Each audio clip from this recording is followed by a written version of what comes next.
come si è modificato il mercato del vino. Ne parliamo con Marco Nannetti, presidente di Cevico, la grande cooperativa vinicola romagnola.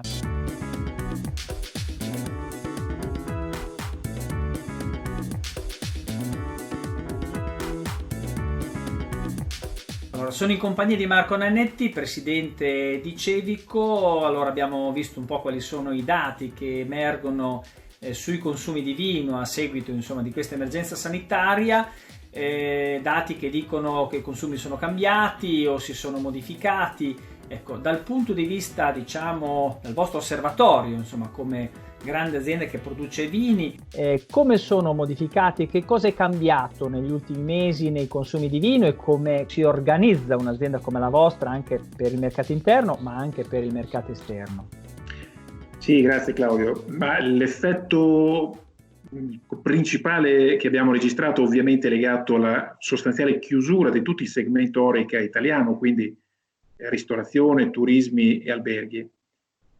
Questo ha significato al lato concreto un quasi immediato spostamento di parte di questi consumi ovviamente nel canale della grande distribuzione organizzata, al fine, come dire, di incrementare e di consumare il vino a casa, mentre prima lo consumavamo quasi esclusivamente all'esterno.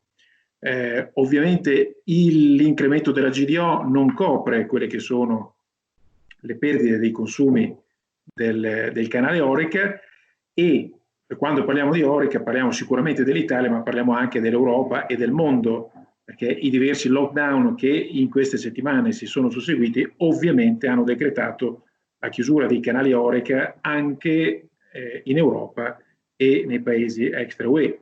Parliamo uno per tutti, soprattutto gli Stati Uniti. Da questo punto di vista ci siamo organizzati e ci stiamo organizzando naturalmente, da un lato per seguire sempre più da vicino l'incremento delle vendite nella grande distribuzione organizzata, dall'altro per stare vicino per quanto possibile a un consumatore che acquista molto più vino di prima anche sui canali online. Ovviamente lo stare a casa significa abituarsi maggiormente rispetto a prima a questo tipo di vendita.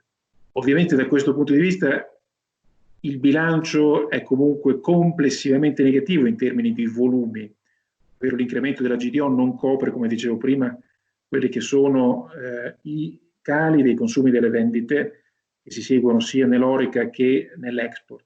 Lo stesso export registra in alcuni casi una sostanziale tenuta, ma nei paesi principali, quindi parliamo di Germania, Stati Uniti, la stessa Cina, Francia, dei cali significativi che insomma talvolta si aggirano anche a un 20-30% in meno di volume rispetto al primo trimestre dello scorso anno. Ecco, riguardo invece ai provvedimenti che vedo che anche Assen oggi ha espresso pubblicamente, ma comunque tutto il mondo vitivinicolo. Ecco, si parla, insomma, in evidenza di crisi anche di distillazione volontaria, insomma, quale prima azione a sostegno delle cantine, insomma, quindi per affrontare la vendemmia che ci sarà a partire da fine agosto-settembre. Ma è chiaro che, ripeto, la contrazione dei consumi comporterà un aumento delle giacenze sia in Italia che in Europa e nel mondo.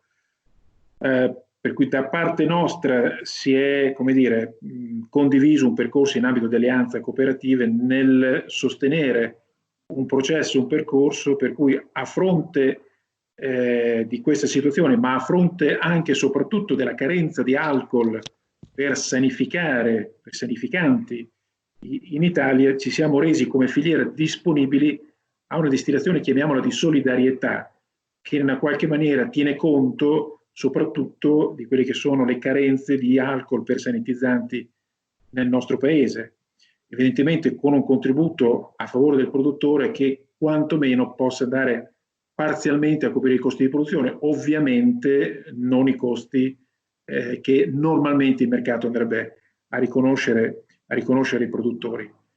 Altre misure come la distillazione invece di crisi, noi diciamo facciamo molta attenzione perché ormai la storia ce lo insegna che raramente sono misure che hanno poi portato a un incremento, a un miglioramento della situazione di mercato.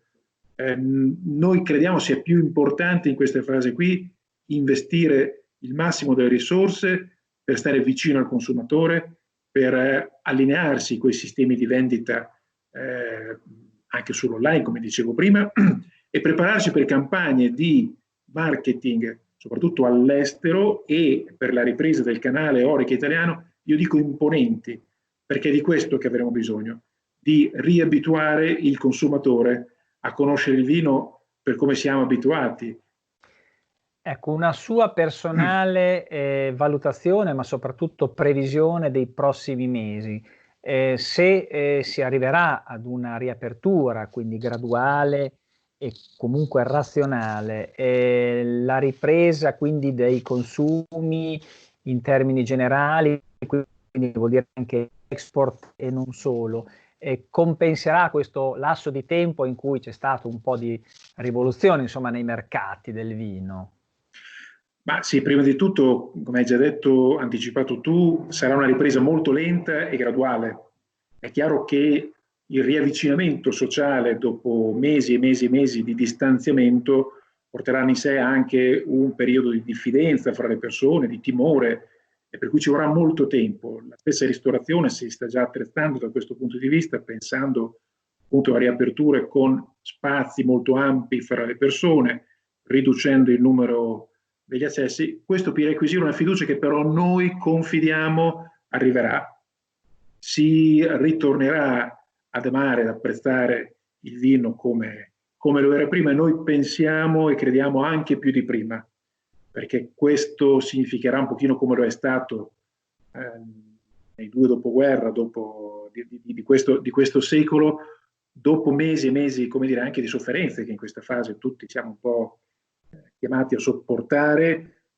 Ci sarà sicuramente voglia dello stare insieme, e chi meglio del vino, come dire, rappresenta un po' l'emblema, il simbolo dello stare bene insieme. Quindi siamo sicuri che la ripresa ci sarà lentissima, ci vorranno ancora molti mesi, ma quando arriverà sarà davvero importante.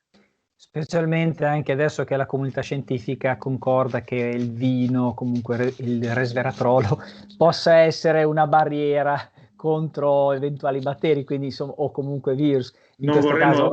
Non vorremmo creare problemi sociali dall'altra parte con un incentivo all'assunzione di resveratrolo da vino rosso, insomma.